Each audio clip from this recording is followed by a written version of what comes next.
Hello welcome back to the JNR studies. ఈ వీడియోలో మనం ఒక ఇంపార్టెంట్ టాపిక్ నేర్చుకుందాం. లాస్ట్ వీడియోలో మనం డాట్ బి చూసాం. అది సహజ సామర్థ్యం కొలిచే ఒక పరీక్ష, బహుళ సామర్థ్యాలను కొలిచే పరీక్ష. ఇది కూడా గ్యాట్ బి, ఇది సహజ సామర్థ్యాన్ని కొలిచే పరీక్ష, ఇది బహుళ సామర్థ్యాలను కొలుస్తుంది. గ్యాట్ బి దీని అబ్రివేషన్ చూసినట్లయితే జనరల్ యాప్టిట్యూడ్ టెస్ట్ బ్యాటరీ. దీన్ని రూపొందించేవారు ఎవరంటే అమెరికన్ ఎంప్లాయ్మెంట్ ఎక్స్చేంజ్ బ్యూరో వారు దీన్ని రూపొందించారు. ఏబ్ అని గుర్తుపెట్టండి, ఏబ్, అమెరికన్ ఎంప్లాయ్మెంట్ ఎక్స్చేంజ్ బ్యూరో వారు దీన్ని రూపొందించారు. అయితే ఈ గ్యాట్ బిలో మొత్తం 12 పరీక్షలు ఉంటాయి. 12 పరీక్షలు 2.5 గంటల సమయం పాటు పెడతారు ఒక వ్యక్తికి. తర్వాత ఇందులో నిష్పాదనమైన పరీక్షలు 4 ఉంటాయి. 8 రాతపూర్వక పరీక్షలు ఉంటాయి. అంటే రాసి పెన్ను పేపర్ పెన్సిల్ పరీక్షలు 8 ఉంటాయి. పెన్ను పేపర్ పెన్సిల్ లేని దాన్ని 4 ఉంటాయి.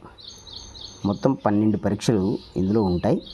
9 సామర్థ్యాలని ఈ పరీక్ష ద్వారా మాపన చేస్తారు. చూశారు కదా, గ్యాట్ బి 12 పరీక్షలు, 4 ఏమో నిరక్షరాస్యులకు సంబంధించిన విషయాలు ఉంటాయి, ఆకారాలు అవన్నీ ఉంటాయి. 8 రాతపూర్వక అంటే పేపర్ పెన్సిల్ యూజ్ చేసి పరీక్షలు ఉంటాయి. మొత్తం 9 సామర్థ్యాలని 2.5 గంటల్లో పూర్తి చేయాల్సింది ఉంటుంది. GAT B general aptitude test battery. దీన్ని రూపొందించేవారు అమెరికన్ ఎంప్లాయ్మెంట్ ఎక్స్చేంజ్ బ్యూరో వారు. ఇక్కడ ఇట్ట గుర్తుపెట్టుకోండి, ఇది అంగుళి నైపుణ్యాన్ని ప్రదర్శించే పరీక్ష. అంటే కదలికలు, ఆకారాలను ఇచ్చి ఆకారాల ద్వారా సామర్థ్యాలని పరీక్షించే పరీక్ష.